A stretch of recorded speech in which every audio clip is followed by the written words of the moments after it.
दोस्तों आज की इस वीडियो में हम लोग फिर से एक और बार करंट अफेयर के रिलेटेड डिस्कस करने वाले हैं। जैसे कि पिछली वीडियो में आप लोगों ने देखा ही होगा, हम लोगों ने 10 करंट अफेयर्स के क्वेश्चन डिस्कस किए थे। ठीक उसी तरह इस वीडियो में हम लोग 10 क्वेश्चन की नहीं 15 क्वेश्चन के ऊपर डिस्कशन करेंगे। आप अगर पिछले वीडियो देखे होंगे तो उस पर आपको पता ही होगा कि हर एक क्वेश्चन को आंसर करने के लिए आपके पास 1 मिनट यानी 60 सेकेंड का टाइम रहता है। उस 1 मिनट के अंदर आपको क्वेश्चन का आंसर कमेंट्स में करना रहता है। दोस्तों लिटरली ये वीडियो आपको बहुत अच्छा लगेगा, आपको ये वीडियो बहुत इन्फॉर्मेटिव रहेगा आपके लिए। अगर आप इस वीडियो को एज ए जनरल नॉलेज के पर्पज़ से भी देखते हो तो भी ये वीडियो आपको बहुत इन्फॉर्मेटिव रहने वाला है आपके लिए। और अगर आप इस वीडियो को एज एन कॉम्पिटिटिव एग्ज़ाम के करंट अफेयर्स के रिलेटेड देखने वाला हो तो भी ये वीडियो आपके लिए बहुत इंपॉर्टेंट रहने वाला है। अगर आप कोई भी गवर्नमेंट एग्ज़ाम की तैयारी कर रहे हो तो भी ये वीडियो आपके लिए इंपॉर्टेंट रहने वाला है। तो ये वीडियो हर एक एंगल से आपके लिए इम्पॉर्टेंट रहने वाला है, क्योंकि ये जनरल नॉलेज के पर्पज़ से भी काम आता है और एक करंट अफेयर रिलेटेड क्वेश्चंस की ओर से भी काम आता है। इससे आपको थोड़ी बहुत नॉलेज मिल जाएगी कि देश में रिसेंटली क्या चल रहा है, क्या हो रहा है, क्या घटना घट रही है। ठीक है। सो 15 क्वेश्चन है इस वीडियो में।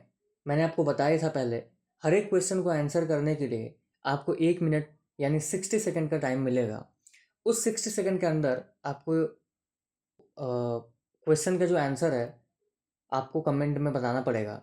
और हाँ, क्वेश्चन हर एक क्वेश्चन के लिए आपको 4 ऑप्शन दिए जाएंगे। 4 ऑप्शन में से एक ऑप्शन सही रहेगा। उस एक ऑप्शन को अगर आपको पता है तो आप हमें कमेंट्स बताइए, और अगर नहीं पता है तो हम लोग 60 सेकेंड के बाद उस आंसर को फर्दर डिस्कस करेंगे। तो बिना किसी टाइम को वेस्ट किए हुए हम लोग अपने क्वेश्चन की ओर चलते हैं। तो पहला क्वेश्चन आपके स्क्रीन पे ये रहा। पहला क्वेश्चन है, the term alderman recently seen in the news is related to which governing body. ठीक है, 4 ऑप्शंस भी आपके सामने हैं। पहला ऑप्शन है म्युनिसिपल गवर्नमेंट, दूसरा ऑप्शन है नीति आयोग, तीसरा ऑप्शन है जीएसटी काउंसिल एंड चौथा ऑप्शन है नेशनल ह्यूमन राइट कमीशन। दोस्तों 60 सेकेंड का टाइमर आपका शुरू होता है अब। इसी 60 सेकेंड के अंदर आपको फर्दर इस वीडियो को आंसर करना पड़ेगा। ठीक है, अगर आपको इस वीडियो का इस क्वेश्चन का अगर आंसर आपको अगर नहीं पता है तो आप बिंदास कमेंट में बताइए कि मुझे नहीं पता है। इधर आप 60 सेकेंड वेट कर लीजिए, हम लोग 60 सेकेंड के बाद ही इसका आंसर डिस्कस करने वाले हैं। ठीक है, अगर आपको पता है तो आप हमें कमेंट्स में ज़रूर बताइएगा। और हाँ, वीडियो के आखिरी में आप अपना छोटा सा रिव्यू ज़रूर लिखिएगा कि ये वीडियो आपके लिए कैसा रहा, ये वीडियो आपके लिए कैसा बना। ठीक है, आपको कैसा लगा। उससे हम लोगों को थोड़ी सी मोटिवेशन मिलती है, हमें ये पता चलता है कि हमारी कहाँ गलती हुई है और हमें कहाँ सुधार करना चाहिए। ठीक है, तो आते हैं अपने वीडियो में। आपके पास समय बचा है 6 सेकेंड, 5, 4, 3, 2, 1, और आपका समय समाप्त होता है अब। ठीक है, अब हम लोग चलते हैं क्वेश्चन नंबर 1 के आंसर की ओर। ठीक है, क्वेश्चन नंबर 1 के आंसर रहा आपके स्क्रीन पे ये। करेक्ट ऑप्शन है म्युनिसिपल गवर्नमेंट। ठीक है, the supreme court will soon rule on A appeal by the Delhi government challenging the lieutenant governor's power to nominate aldermen to the municipal corporation of Delhi. Alderman initially referring to the experienced elder, now denoting officer in municipal bodies. ठीक है, in India, councillor nominate expert as alderman who assist in public decision but can't vote in mayoral elections. ठीक है, the Delhi Municipal Corporation Acts allow the lieutenant governor to nominate 10 expert to the corporation. ठीक है, तो इसका correct option रहा option number A, municipal government. ठीक है, अब हम लोग चलते हैं अपने क्वेश्चन नंबर 2 की ओर। क्वेश्चन नंबर 2 आपके स्क्रीन पे ये रहा। क्वेश्चन नंबर 2 क्या है? क्वेश्चन नंबर 2 में recently which statutory body has inaugurated the digital Shakti Center to combat cyber crime against women? आपके 4 ऑप्शन आपके स्क्रीन पे दिख ही रहे होंगे। Option number A, national commission for minorities.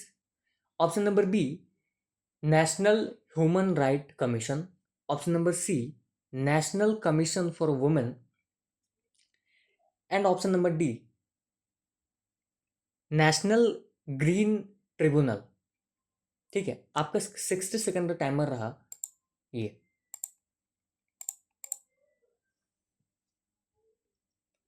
इसी 60 सेकंड के अंदर आपको इस क्वेश्चन का आंसर करना पड़ेगा। ठीक है, सो आप कमेंट्स में ये भी बता सकते हो कि मुझे इसका आंसर ये लग रहा है। ठीक है, अगर वो सही हुआ तो अच्छी बात है, और अगर आपको आंसर नहीं पता तो उस पर शर्माने की कोई बात नहीं है। इस वीडियो से आपको अच्छी खासी इन्फॉर्मेशन मिलने वाली है। जस्ट इस वीडियो को आप आखिरी तक ज़रूर देखना और अपने दोस्तों को ज़रूर शेयर करना जो एज एन कोई कंपटीशन की तैयारी कर रहे हैं। ठीक है, और अपने दोस्तों की इस वजह से भी शेयर करना कि ये जनरल नॉलेज के पर्पज़ से है। ठीक है, ये हमें एक्स्ट्रा जो हमारे देश में चल रही है चीज़ें उसके बारे में हमें नॉलेज देगी। ठीक है, सो आपके पास समय बचा है अभी 5 सेकेंड, 4, 3, 2, 1 एंड आपका समय समाप्त होता है। अब हम लोग चलते हैं इसकी सही आंसर की ओर। इसका करेक्ट आंसर आपके स्क्रीन पे ये था। Correct answer option number C है, नेशनल कमीशन फॉर वुमेन। ठीक है, the national commission for women, NCW। आप ध्यान रखिएगा, NCW का फुल फॉर्म है the national commission for women. ठीक है, inaugurated the digital Shakti centre in new Delhi to combat cyber crime against women. This facility aims to raise awareness and provide technical support for addressing complaints. ठीक है, building on the successful Digital Shakti campaign launched in 2018, the center will help women protect themselves from cyber crime like identity theft and cyber talking. NCW chairperson Ms. Rekha Sharma noted the rise in cybercrime cases in India, emphasizing the center's importance. ठीक है, जैसे कि हम लोग video में कहा है कि हम इस वीडियो में आंसर के बारे में भी डिटेल्स डिस्कशन करेंगे, तो ये रहा आपके पास डिटेल्स। ठीक है, लेकिन इसका करेक्ट आंसर रहा option number C, national commission for women. और हाँ, एक और बात, इस वीडियो में जितने सारे भी फुल फॉर्म्स है उस फुल फॉर्म्स को याद रखिएगा, ये आपके फर्दर फ्यूचर में काम आने वाला है। NCW का जो फुल फॉर्म है वो है नेशनल कमीशन फॉर वुमेन। ठीक है, सो दोस्तों हम लोग चलते हैं अब अपने क्वेश्चन नंबर 3 की ओर। क्वेश्चन नंबर 3 आपके स्क्रीन पे ये रहा। What is Waqf recently seen in news? आपने सुना ही होगा कि वक्फ बोर्ड के बारे में, लेकिन वक्फ बोर्ड फिर से एक बार न्यूज़ में चर्चित हुआ। ठीक है, क्यों चर्चित हुआ इसके बारे में आपको आंसर करना है। क्यों, इसके पीछे रीज़न क्या है। आपके पास 4 ऑप्शन है। Option number A property dedicated in the name of God for religious and charitable purpose. Option number A आपके सामने ये रहा। Option number B, a government own property. Option number C, a property dedicated for personal use. And option number D, a temporary donation of property. ठीक है, आपका 60 second का timer शुरू होता है अब।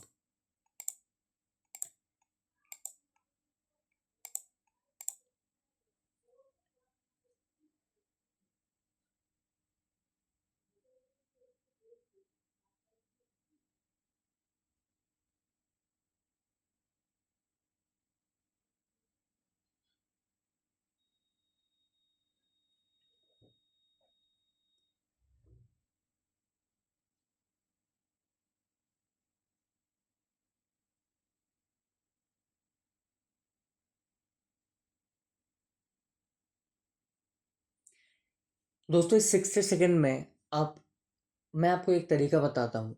आप 30 सेकेंड में आंसर को सोचना और 30 सेकेंड में आप ऑप्शंस को देख करके एलिमिनेट करना कि ये चीज़ नहीं होना चाहिए और ये 3 ऑप्शन नहीं होना चाहिए, ये ऑप्शन होना चाहिए। ठीक है, मैं आपको कह रहा हूँ कि आप कमेंट्स में बताएं। इस चीज़ से हमको भी हमें भी पता चलेगा कि आप इस ऑप्शन के बारे में सही है कि नहीं है। ठीक है, लेकिन आपका टाइमर ख़त्म होता है अभी, तो हम लोग चलते हैं फर्दर अपने क्वेश्चन की डिस्कशन पे, आंसर की डिस्कशन पे। ठीक है, ऑप्शन नंबर 3 का सही आंसर आपके स्क्रीन पे ये रहा। करेक्ट ऑप्शन है option number A property dedicated in the name of God for religious and charitable purpose. ठीक है, a continuous bill to amend the Work Act of 1995, aiming to include non-Muslim individuals and Muslim women in work bodies, is said to be presented in the Lok Sabha. The the Work Act of 1954 defines a work property dedicated for religious and charitable purpose. It can be established by deed or long-term uses and fund institutions like mosques and schools. Work are non-transferable, perpetual and managed by Mutawala म्यूटावाली under the वर्क act 1995।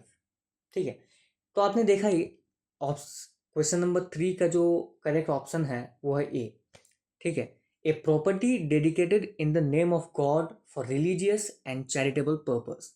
ठीक है, कभी कभार question में ये भी पूछा जाता है कि वर्क बोर्ड का एक्ट कौन से में ये लिखा हुआ है, कौन से एक्ट पे ये लिखा हुआ है कि इसका जो मेन उद्देश्य है कि ये property dedicated in the name of God for religious and charitable purpose. ठीक है, तो आप इस आंसर से भी आपको पता चल जाएगा कि कौन से एक्ट में लिखा हुआ है। ठीक है, हम लोग चलते हैं अपने क्वेश्चन नंबर 4 की ओर, और क्वेश्चन नंबर 4 आपके स्क्रीन पे ये रहा। Recently which state has become the third state after Kerala and Bihar to introduce menstrual leave policy for working womens. ठीक है, आपके ऑप्शंस रहे ये। Option number A Uttar Pradesh, option number B Gujarat, option number C Odisha and option number D Jharkhand. आपका 60 second का timer शुरू होता है अब।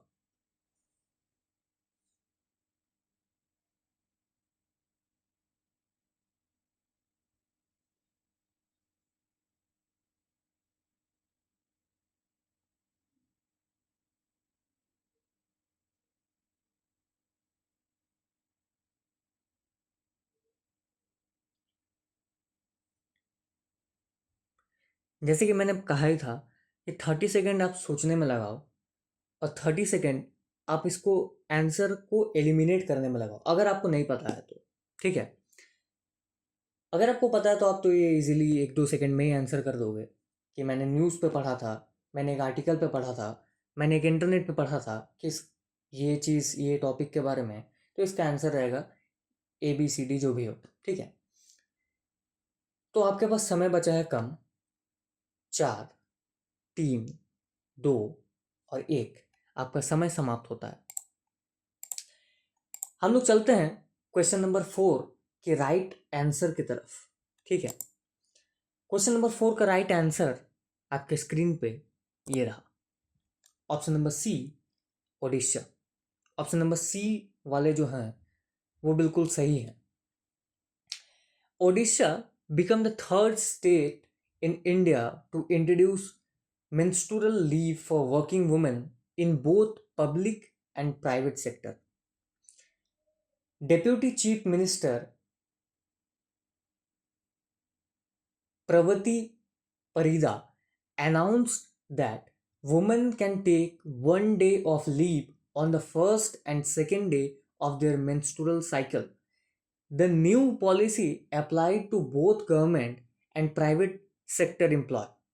Bihar and Kerala also provided menstrual leave, with Bihar offering 2 days per month for women employee and Kerala offering 3 days for female students. ठीक है, सो एक बहुत अच्छा स्टेप लिया गया है गवर्नमेंट ऑफ ओडिशा की तरफ से। वुमेन को उनके मेंस्ट्रुअल साइकिल के दौरान उनको 1 या 2 दिन की छुट्टी मिलेगी। ठीक है, तो दोस्तों हम लोगों ने अभी तक 4 क्वेश्चन कर लिए हैं। अभी तक अगर आप इस वीडियो में बने हैं, अभी तक आप इस वीडियो को देख रहे हो, तो आप हमें कमेंट में एक छोटा सा कमेंट लिख के ज़रूर देना, बता सकते हैं कि ये वीडियो आपको अभी तक और यहाँ तक कैसा लगा। ठीक है, क्योंकि इससे हमें मोटिवेशन मिलती है, इससे हमें सुधार करने का मौका मिलता है कि हमारे तरफ से कहाँ गलती हो रही है। ठीक है, और फर्दर हम लोग आपकी वीडियो मतलब इस वीडियो को इम्प्रूव करने की कोशिश ज़रूर करेंगे। ठीक है, आपके फीडबैक से।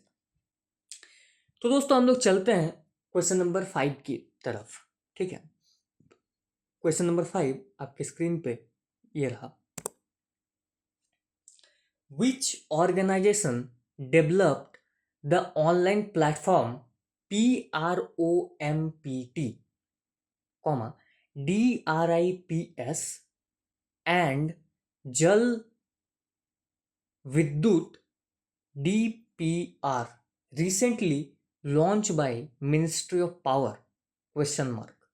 ठीक है, option number A Hindustan aeronautics limited HAL, option number B national thermal power corporation NTPC। ठीक है, option number C central electricity authority CEA and option number D ministry of new and renewable energy. ठीक है, सो आपका 60 second का समय शुरू होता है अब। अच्छा, आप मुझे ये कमेंट में बताओ, NTPC एक होता है नेशनल थर्मल पावर कॉरपोरेशन, और NTPC एक रेलवे भी एक उसी तरह के उसी नाम से एक एग्ज़ाम कंडक्ट करवाती है। आप लोगों ने हाल ही में सुना ही होगा कि उसकी कुछ वैकेंसीज निकली थी, जिसका हाल ही में एग्ज़ाम भी हुआ है। ठीक है, उस फुल फॉर्म उस एग्ज़ाम का नेम जो NTPC है, उसके बारे में आप मुझे कमेंट्स में बताओ कि उसको हम लोग क्या कहेंगे। ठीक है, उसको क्या बोला जाता है। सो आपके 30 सेकंड पार हो चुके हैं एंड आपके पास ओनली 20 सेकंड रिमेनिंग है। ठीक है, तो आप क्वेश्चन को अच्छे से समझिए, आंसर को देखिए एंड कमेंट्स में बताइए कि क्वेश्चन नंबर 5 का आंसर ये रहेगा। ठीक है, आपके पास समय बचा है सिर्फ और सिर्फ 5 सेकंड। 4 3 2 1, आपका समय समाप्त हुआ। अब हम लोग चलेंगे क्वेश्चन नंबर 5 की राइट आंसर की तरफ। क्वेश्चन नंबर 5 का राइट आंसर आपके स्क्रीन पे ये रहा। Correct option C, option number C वाले सारे सही हैं। ठीक है, central electricity authority CEA, union ministry of power launched 3 new online platform PROMPT, portal for online monitoring of projects thermal. मैंने आपको बताया ना कि आप फुल फॉर्म याद रखना, क्योंकि कई बार फुल फॉर्म से भी क्वेश्चन आ जाते हैं। ठीक है, कि इस फुल फॉर्म इस जो वर्ड है इसका फुल फॉर्म क्या होगा, 4 ऑप्शन दिए हुए रहेंगे, तो फुल फॉर्म आप हमेशा ध्यान रखना। मैंने आपको कहा ही था कि वीडियो बहुत इंटरेस्टिंग होने वाली है, इस वीडियो से आपको भरपूर नॉलेज मिलने वाला है। ठीक है, PROMPT प्रॉम्प्ट का जो फुल फॉर्म है वो है portal for online monitoring of projects thermal. ठीक है, DRIPS disaster resource inventory for power sector and Jal Vidyut DPR to improve the power sector's efficiency. It has developed by the Central Electricity Authority under the Ministry of Power with NTPC help for PROMPT। मैंने आपको क्या कहा था कि NTPC का full form आप ज़रूर से याद रखना, क्योंकि एनटीपीसी दो टाइप के हैं। एक एनटीपीसी है, इस एनटीपीसी के बारे में जो बात किया जा रहा है, एक एनटीपीसी है नेशनल थर्मल पावर कॉरपोरेशन, और एक मैंने आपसे पूछा था कि एक और एनटीपीसी है जो रेलवे एग्ज़ाम कंडक्ट करवाती है उस नाम से। वो एनटीपीसी और ये एनटीपीसी में कंफ्यूज नहीं होना है। वो एनटीपीसी का नाम है नॉन टेक्निकल पॉपुलर कैटेगरी, ठीक है। और ये एनटीपीसी मिनिस्ट्री ऑफ पावर के अंडर में आती है, नेशनल थर्मल पावर कॉरपोरेशन, ठीक है। Ministry of Power with NTPC's help for prompt, these platforms aim to improve efficiency and transparency in power sector. PROMPT prompt tracks and analyze thermal power project in real time to address construction delays. Jal Vidyut DPR monitors the status of hydroelectricity and pumped storage projects to ensure better management. DRIPS, DRIPS का full form क्या था? Disaster resource inventory for power sector, helps identify and manage power disruptions disruptions from natural disaster by linking nodal officers and agencies, ठीक है। सो हमने अभी तक complete कर लिया है 5 क्वेश्चंस, ठीक है। अब हम लोग बढ़ेंगे क्वेश्चन नंबर 6 की ओर। क्वेश्चन नंबर 6 आपके स्क्रीन पे ये रहा। Recently where was national conclave Sangathan Swasthya Samriddhi inaugurated?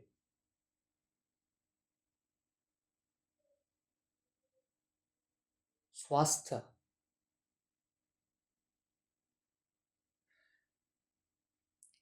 Options आपके सामने ये हैं।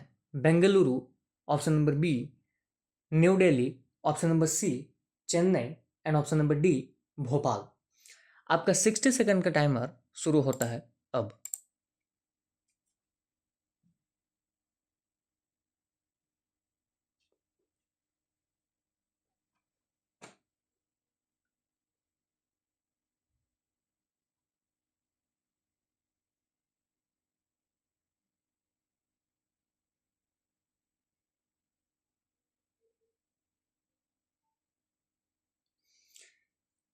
आपका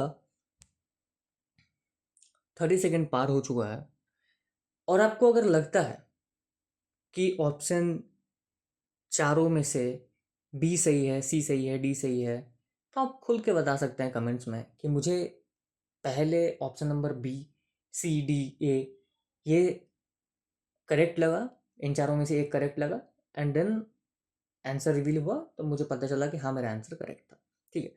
तो अभी समय बचा है 5, 4, 3, 2, 1, एंड आपका समय समाप्त हुआ। हम लोग चलते हैं इसके सही उत्तर की ओर। इसका करेक्ट आंसर आपके स्क्रीन पे ये रहा, option number B, new Delhi, ठीक है। Union minister Shivraj Singh Chouhan inaugurated the national conclave Sangathan Swasthya Samriddhi in New Delhi. The event focused on women's role in food, nutrition, nutrients, health and WASH. WASH. ठीक है। Health and nutrition are highlighted as essential for nation development, with women playing a key role. Self-help groups are recognized as important for the country's progress. Discussion emphasized the need for better basic health facilities and the idea that a healthy population lead to national growth. Women, including self-help groups from across the country, are attending the conclave. ठीक है। तो हमने question number 6 की answer भी discuss कर ली। अब हम लोग बढ़ते हैं क्वेश्चन नंबर 7 की ओर, ठीक है। क्वेश्चन नंबर 7 आपके स्क्रीन पे ये रहा। Telaiya dam recently seen in the news is building on which river. ठीक है, आप लोगों में से कईयों ने सुना ही होगा कि तेलैया डैम के बारे में। तो तेलैया डैम कुछ दिनों से न्यूज़ की सुर्खियों में है, न्यूज़ में है। तो आप मुझे ये बताइए कि ये कौन से रिवर के ऊपर बिल्ड किया गया है। Option number A, Koel river. Option number B, Barakar river. Option number C, Bakreshwar river. और option number D, Lilajan river. आपका 60 सेकंड का टाइमर शुरू होता है अब।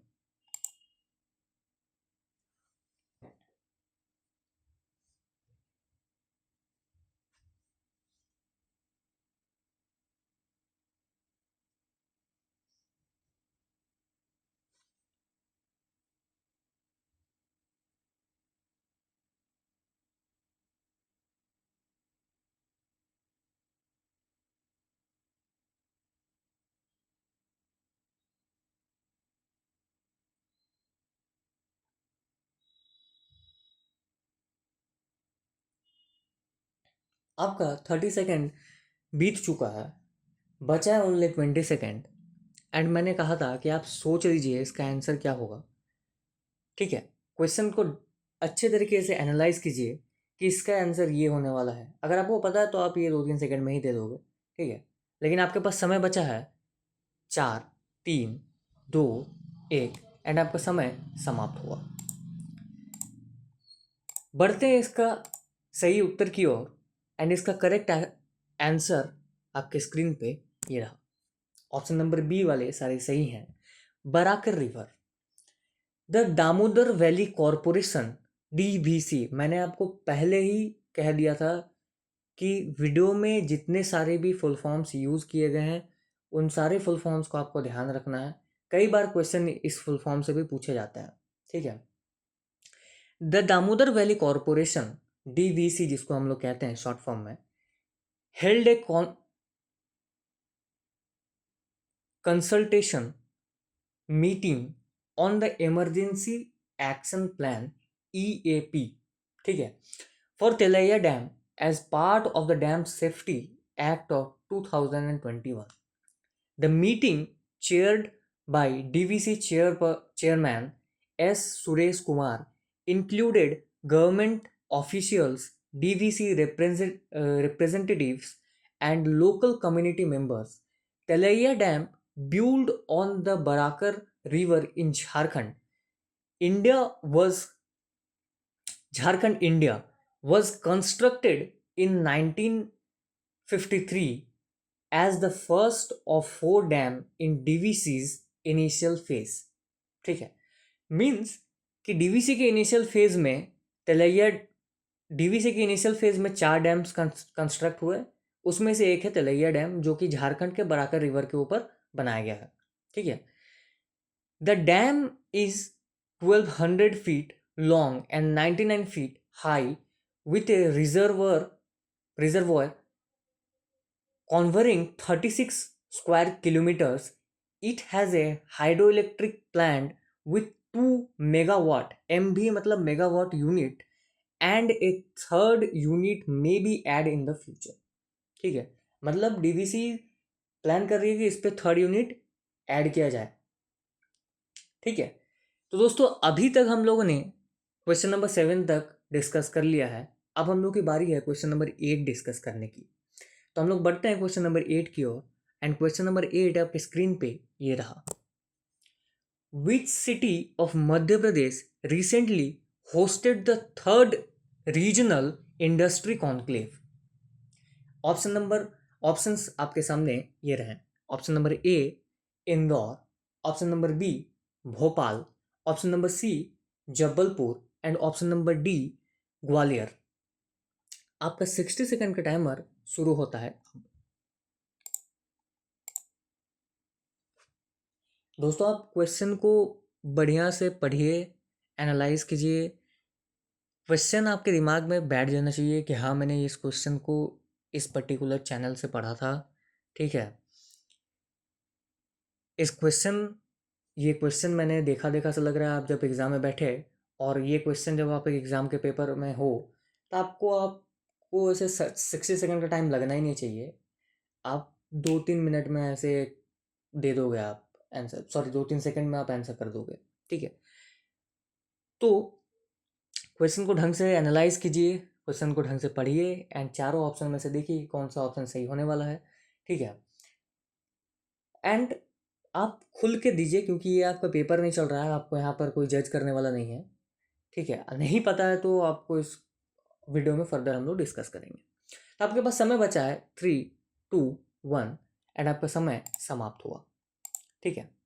अब हम लोग चलते हैं इसके करेक्ट आंसर की ओर। इसका करेक्ट आंसर आपके स्क्रीन पे ये रहा, option number D Gwalior. Option number D वाले सारे सही है। Gwalior hosted the third regional industry conclave on August 28, 2024 to attract investments to Madhya Pradesh. The city strategic location at the intersection of three major national corridors, the north-south corridor, the Agra-Mumbai highway, and the east-west corridor, made it an ideal venue. The positioning aimed to enhance the conclave success and positively impact the region's industrial development, ठीक है। तो इसका correct option रहा Gwalior, option number D जो है। अभी तक हम लोग क्वेश्चन नंबर 8 तक डिस्कस कर चुके हैं।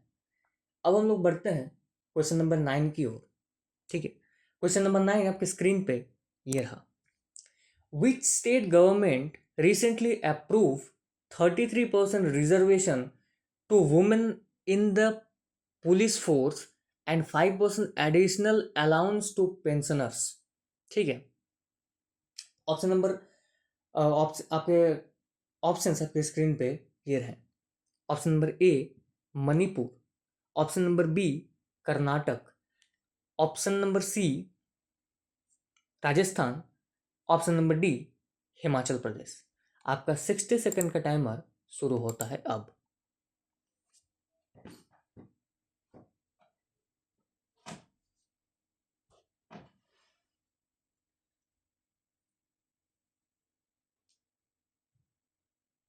क्वेश्चन को अच्छे से एनालाइज कीजिए। एनालाइज करने के बाद आप क्वेश्चन का आंसर कीजिए, ठीक है। आपके 30 सेकेंड्स खत्म होने को है and you have left only 30 seconds to answer these questions.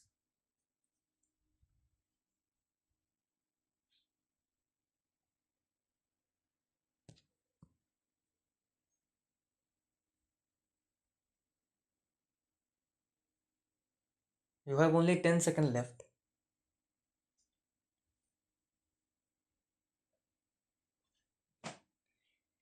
3, 2, 1 and आपका समय समाप्त हुआ।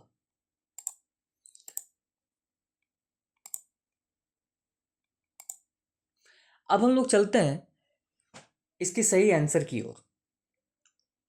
इसका सही आंसर आपके स्क्रीन पे ये रहा। Correct option option number C वाले, ऑप्शन सी वाले सारे सही हैं। The Rajasthan government approved 33% reservation for women in the police force, a 5% additional allowance was approved for pensioners aged 70 to 75. Amendments were made to the Rajasthan Police Subordinate Services Rule 1989. Rule 67 and 87 of the Rajasthan Civil Service Pension Rule 1996 were amended under Central Pension Rule, especially Abeled children department parents and sibling can now be permanently added to the pension payment order, PPO. यहाँ पे भी एक full form निकल के आता है PPO, pension payment order. Gratuity and death gratuity for state employee were increased from 20 lakh to 25 lakhs. दोस्तों, जैसे कि हमने देखा कि क्वेश्चन नंबर 9 का करेक्ट ऑप्शन नंबर सी रहा, राजस्थान जो है. अब हम लोग फर्दर डिस्कस करेंगे क्वेश्चन नंबर 10 की ओर. तो बढ़ते हैं हम लोग क्वेश्चन नंबर 10 की ओर. Recently which ministry organized the event greening steel pathway to sustainability? ठीक है, आपके 4 ऑप्शन आपकी स्क्रीन पे. Option number A ministry of steel, option number B ministry of science and technology, option number C ministry of new and renewable energy, option number D ministry of defence. आपका 60 second का time शुरू होता है अब.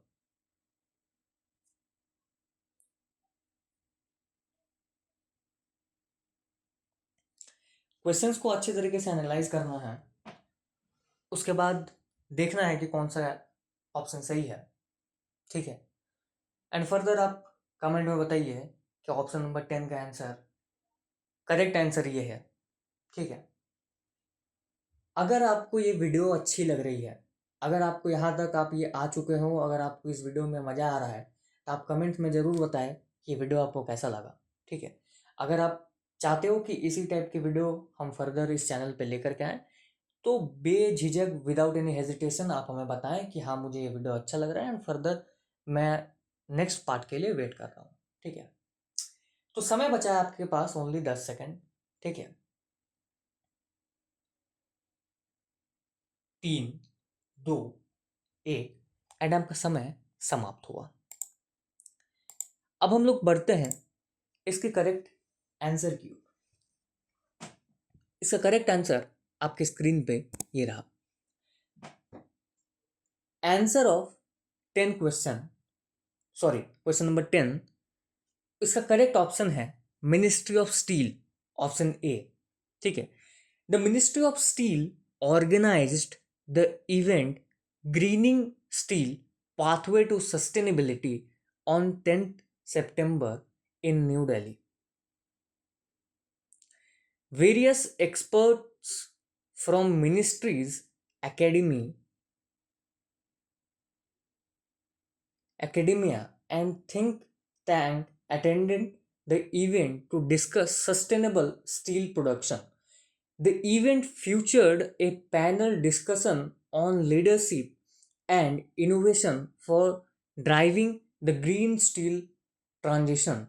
The report, Green Steel Sector in India Roadmap and Action Plan, was released focusing on decarbonization strategies.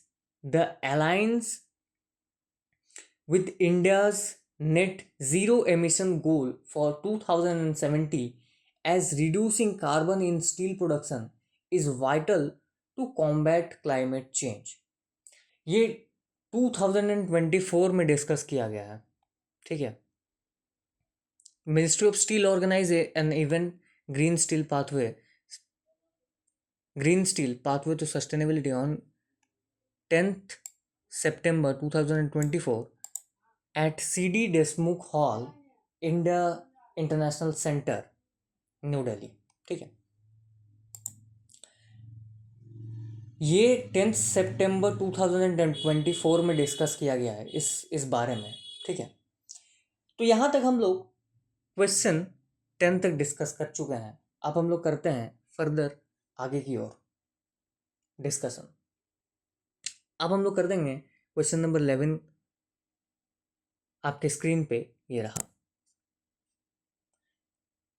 Gopalpur port recently seen in the news is located in which state? Options 4 आपके screen पे ये रहे. And option number A Andhra Pradesh, option number B Gujarat, option number C Odisha and option number D Kerala. आपका 60 second का timer शुरू होता है अब।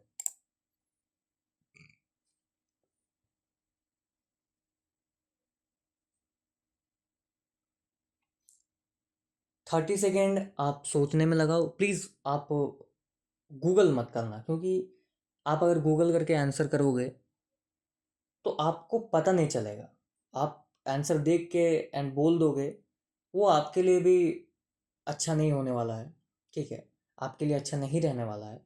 अगर आप वीडियो को देखते हो, एनालाइज करते हो क्वेश्चन को, तो क्वेश्चन आपके दिमाग में बैठ जाता है कि हाँ, मैंने इस चैनल से, इस वीडियो से मैंने देखा था, इस क्वेश्चन के बारे में डिस्कस किया था उस दिन, तो आपको पता चल जाएगा कि इस क्वेश्चन का आंसर क्या होगा, ठीक है। तो आपके पास समय बचा है सिर्फ और सिर्फ 10 सेकेंड। 9, 8, 7, 6, 5, 4, 3, 2, 1 एंड आपका समय समाप्त हुआ। अब हम लोग बढ़ते हैं इसके सही आंसर की ओर। इसका सही आंसर क्वेश्चन नंबर 11 का आपके स्क्रीन पे ये रहा। Correct option option number C. Option number C वाले सारे सही हैं। ऑप्शन नंबर सी ओडिशा, ठीक है। Odisha government approve transferring 95% equity share of Gopalpur port to Adani ports and specialized economic zone APSEZ। APSEZ का फुल फॉर्म क्या है? Adani ports and special economic zone. Gopalpur port is an deep draft multi cargo port on India's east coast in Odisha. The port handles 20 million metric tons of cargo annually. It is located between Paradip Port and Visakhapatnam Port, serving Odisha, Jharkhand, and Chhattisgarh. The port's hinterland, including mineral-rich area which access to coal fields, steel, aluminium, and cement plants. It is well connected, just 6 kilometers from Howrah Visakhapatnam Chennai trunk route and near NH5 for road transport. Means ये port हर तरह से फिसेबल है, accessible है road transport से। And ये port बहुत ही important है east coast line के लिए, ठीक है। तो ओडिशा गवर्नमेंट ने क्या किया, 95% इक्विटी शेयर गोपालपुर पोर्ट के अडानी पोर्ट्स को ट्रांसफर किया है, ठीक है। सो आप देख ही सकते हो कि पोर्ट मतलब एनुअली जो हैंडल करता है वो 20 मिलियन मेट्रिक टन्स है, ठीक है।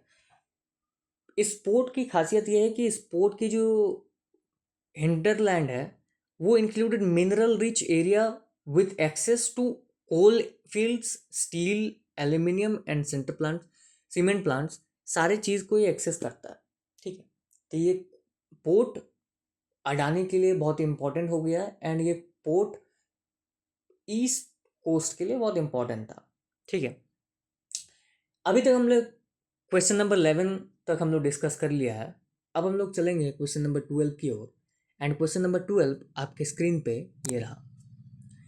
Recently how many total financial assistance has the centre approved for the flood affected states, ठीक है।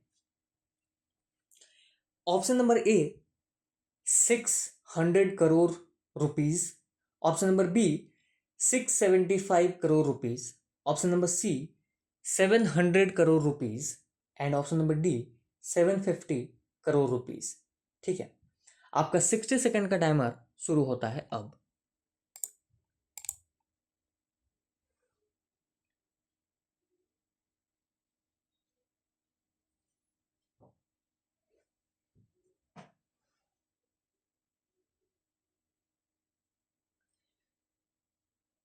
इस वीडियो में हमने क्वेश्चन के साथ साथ बहुत सारे फुल फॉर्म्स भी हमने डिस्कस करे हैं। वो फुल फॉर्म आपके लिए जनरल नॉलेज के पर्पस के अकॉर्डिंग भी इंपॉर्टेंट रहने वाले हैं और वो फुल फॉर्म अगर आप कोई गवर्नमेंट कॉम्पिटिटिव एग्जाम की तैयारी कर रहे हो उसके लिए भी बहुत ज़्यादा इंपॉर्टेंट रहने वाला है। बेसिकली ये वीडियो आपके लिए इंपॉर्टेंट दो तरीके से भी होने वाला है। अगर आप जनरल डिस्कशन में कभी आपके स्कूल और कॉलेज में डिस्कस करोगे तो वीडियो से आपको इंफॉर्मेशन मिलेगी, एंड उस समय जब आप ये बोलोगे कि हाँ इंडिया में रिसेंटली ये हुआ, देन वो सारे इफेक्ट करेंगे कि हाँ तुमने ये कहाँ से करा। ठीक है। और अगर आप गवर्नमेंट एग्जाम की तैयारी कर रहे हो तो भी ये वीडियो आपके लिए बहुत इंपॉर्टेंट रहने वाला है, क्योंकि उस पर एक स्पेशलाइज ऑप्शन ही आता है कि करंट अफेयर रिलेटेड 10 क्वेश्चन या 5 क्वेश्चन आएगी एग्जाम में। ठीक है, चलते हैं। हमारी 60 सेकंड की टाइम खत्म हो चुकी है। हम लोग बढ़ते हैं क्वेश्चन नंबर 12 के आंसर की ओर, राइट आंसर की ओर। क्वेश्चन नंबर 12 का राइट आंसर आपके स्क्रीन पे ये रहा। Option B is the correct option. B वाले सारे सही है। 675 करोड़ रुपीज। ठीक है, the centre has approved 675 crore rupees to support flood affected state Gujarat, Manipur and Tripura from national disaster response fund NDRF।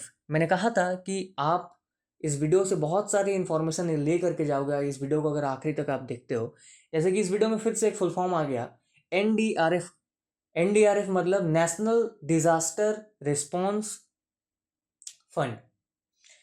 Gujarat will receive 600 crore rupees, Manipur 50 crore rupees and Tripura 25 crore due to heavy rainfall, floods and landslides this monsoon.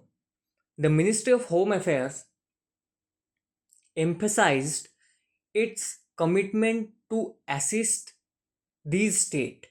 Other affected states including Assam, Mizoram, Kerala, Nagaland, Andhra Pradesh, Telangana and Bihar inter-ministerial central team has been deployed to assess damage, and further assistance for remaining state will depend on this report.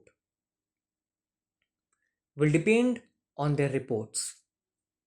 तो दोस्तों अभी तक हम लोग question number 12 तक discuss कर लिया है। अब हम लोग बढ़ते हैं क्वेश्चन नंबर 13 की ओर। मैंने आपको पहले ही कह दिया था कि इस वीडियो में 15 क्वेश्चन रहेंगे और 15 क्वेश्चन के बारे में हम लोग इस वीडियो में डिस्कस करेंगे, उसके आंसर्स के बारे में डिस्कस करेंगे। ठीक है, तो अभी तक हमने क्वेश्चन नंबर 12 तक डिस्कस कर लिया है और हमारे रिमेनिंग क्वेश्चन 3 और इस वीडियो में हम लोग डिस्कस करेंगे उसके बारे में। तो चलते हैं हम लोग क्वेश्चन नंबर 13 की ओर। क्वेश्चन नंबर 13 आपके स्क्रीन पे ये रहा। Recently which organisation successfully traced the flow of Sabi river? Option number A, Archaeological Survey of India. Option number B, National Monuments Authority. Option number C, National Institute of Hydrology.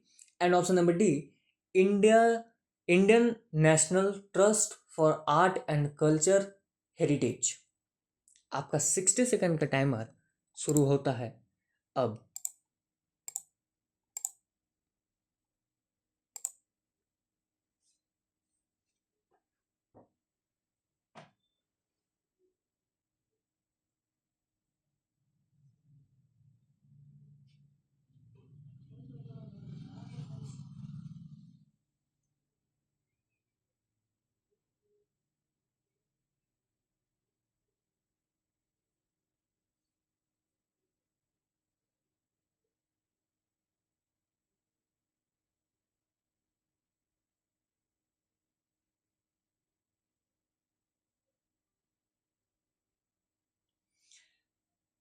आपके पास सिर्फ 20 second बचे हुए हैं।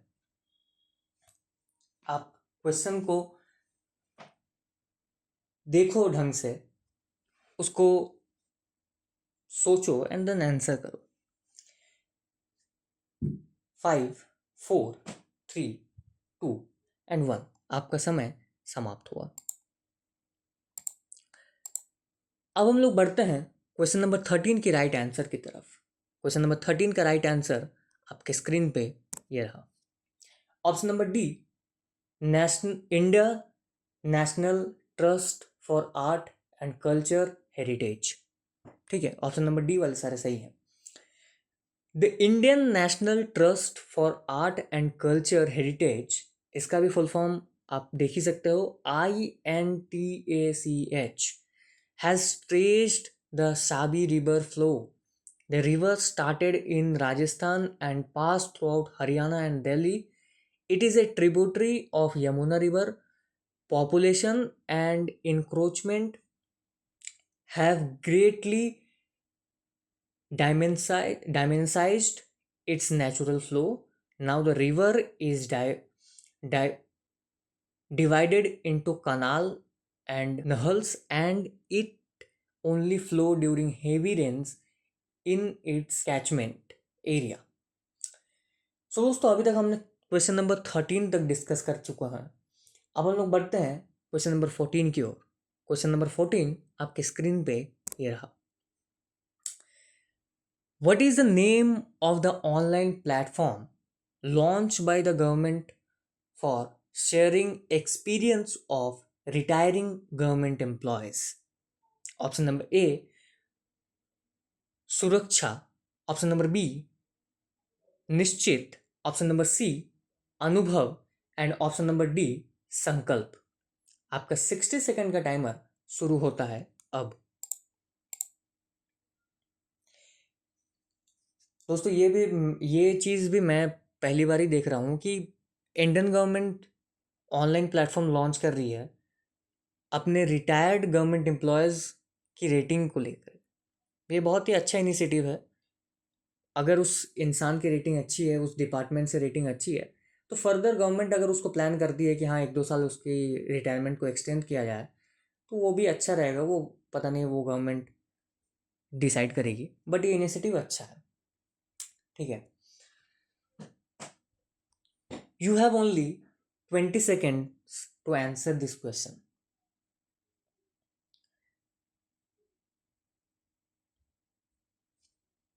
आप question को analyse करो।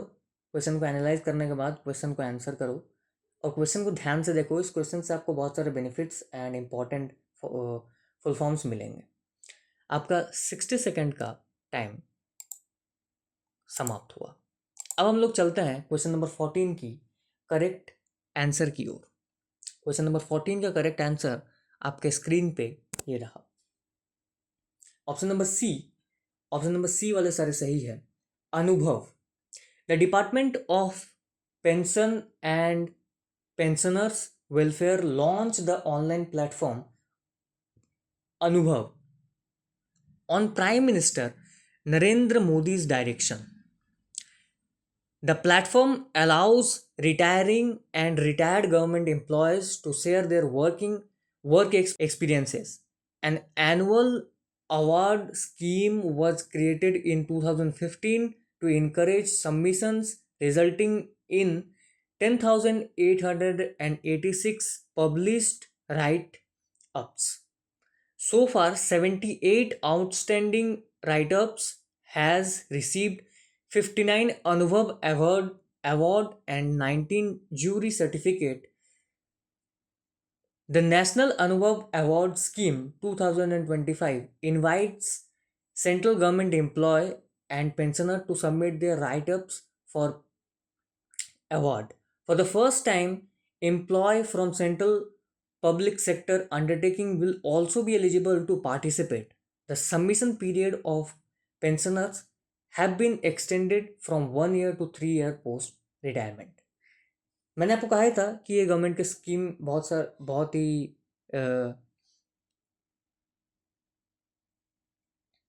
अच्छी है। Has been extended from 1 year to 3 year post retirement. मैंने आपको कहा था इस बारे में। ठीक है, सो दोस्तों हम लोग 14 क्वेश्चन तक डिस्कस कर चुके हैं। अब हम लोग चलते हैं अपने 15 क्वेश्चन की ओर। ठीक है, क्वेश्चन नंबर 15 आपके स्क्रीन पे ये रहा। Which state government has recently introduced new rule for appointing the Director General of Police, DGP? Option number A, Uttar Pradesh. Option number B, Bihar. Option number C, Haryana. And option number D, Punjab. आपका 60 second का timer शुरू होता है अब। जैसे कि हमने discuss करा फर्दर क्वेश्चन प्रीवियस वाले क्वेश्चन पे कि गवर्नमेंट जो स्कीम लेकर के आई है उस चीज़ से देखो हेल्प बहुत सारी चीज़ें होती है। अगर उसका डिपार्टमेंट उस पर्टिकुलर एम्प्लॉय को बहुत अच्छा रेटिंग देता है तो उसको एक तो अवार्ड मिलेगा, एक इंकरेजमेंट मिलेगा कि हाँ मैंने जो भी लाइफ के 30 ईयर्स जो मैंने अपने स्पेंड किए हैं गवर्नमेंट सेक्टर में, उस चीज़ के लिए वो खुद को एक रिवॉर्डेड फील कराएगा। ठीक है। एंड अगर उसका रेटिंग अच्छा रहा तो देन उसको फर्दर रिटायरमेंट के 1 साल से लेकर के 3 साल तक फर्दर उसका रिटायरमेंट पोस्टपोन भी किया जा सकता है। ठीक है। तो ये अच्छा है जो वो ऑफिसर्स अच्छे लेवल पे अच्छे अपनी ड्यूटी को अपने रिस्पॉन्सिबिलिटी को बहुत ईमानदारी से निभाए हैं, उसके लिए उनके लिए बहुत अच्छा है। And so on depending upon all the work heads. So ये चीज़ डिस्कस करने लायक है। ठीक है। आपका समय समाप्त होता है अब एंड हम लोग चलते हैं अपने क्वेश्चन नंबर 15 के डिस्कशन पे ऊपर। क्वेश्चन नंबर 15 का करेक्ट और आंसर है आपके स्क्रीन पे ये रहा। Correct answer of question number 15 is option number A. Option number A वाले सारे सही हैं। Uttar Pradesh. The Uttar Pradesh government has introduced new rule for appointing the DGP, establishing a selection committee led by a retired high court judge. The commitment will evaluate candidate based on their remaining tenure, service record, and experience. This move aims to comply with Supreme Court directives following concerns over the appointment of temporary DGPs, ensuring a minimum tenure of 2 years for the appointment officers and at least 6 months for service remaining before retirement. So दोस्तों हम लोगों ने question number 15 भी discuss कर लिया है and हमने पहले ही कहा था कि इस वीडियो में 15 क्वेश्चन ही रहने वाले हैं, तो इस वीडियो का आखिरी क्वेश्चन ये था। ठीक है। सो दोस्तों जैसे गवर्नमेंट ने लॉन्च किया है अपना एक सर्विस जिसमें अपने गवर्नमेंट एम्प्लॉयज़ को रेट कर सकते हैं, वैसे आपका कमेंट हमें भी रेट कर सकता है, हमें मोटिवेट कर सकता है, हमें इनकरेज कर सकता है, हमें अपनी गलतियों को सुधारने का एक स्टेप बता सकता है कि हाँ आप ये यहाँ पे गलती कर रहे हो। ठीक है। तो आप कमेंट करना मत भूलिए। ये वीडियो अगर आपको अच्छा लगा तो आप ये वीडियो अपने दोस्तों के साथ शेयर ज़रूर कीजिएगा। ठीक है। ये वीडियो मैंने पहले ही कहा था और 2-3 बार वीडियो में और कहा कि ये वीडियो आपके लिए बहुत इंपॉर्टेंट रहने वाला है। इस वीडियो को अगर आप देख रहे हो, इधर आप अगर गवर्नमेंट कॉम्पिटिटिव एग्ज़ाम की तैयारी कर रहे हो तो भी आपके लिए बहुत बेनिफिशियल रहने वाला है, और अगर आप एक जनरल नॉलेज के पर्पज़ से भी ये वीडियो देख रहे हो तो भी ये आपके लिए बहुत बेनिफिशियल रहने वाला है, क्योंकि इस वीडियो से आपको पता चलेगा कि हाँ रिसेंटली इंडिया में क्या क्या हुआ, कौन कौन से स्टेट में क्या क्या इनिशिएटिव लॉन्च किए गए हैं, इनिशिएटिव लिए गए हैं वुमेंस के लिए, साइबर क्राइम के लिए। ठीक है। तो अगर आपको ये वीडियो अच्छी लगी तो आप हमें कमेंट्स में ज़रूर बताएं कि हाँ मुझे ये वीडियो अच्छी लगी। जो भी आपका राय है वो हमें कमेंट्स में बताएं, और अगर आपको इस वीडियो का सेकंड पार्ट चाहिए तो आप हमें ज़रूर कमेंट्स में बताएं कि हाँ वीडियो का फर्दर हमें पार्ट्स चाहिए। ठीक है। ये ऑलरेडी सेकंड पार्ट है, फर्स्ट पार्ट मैंने अपलोड कर दिया था। ज़रूर बताएं तो हम लोग कोशिश करेंगे इसका थर्ड पार्ट भी बनाने का। ठीक है।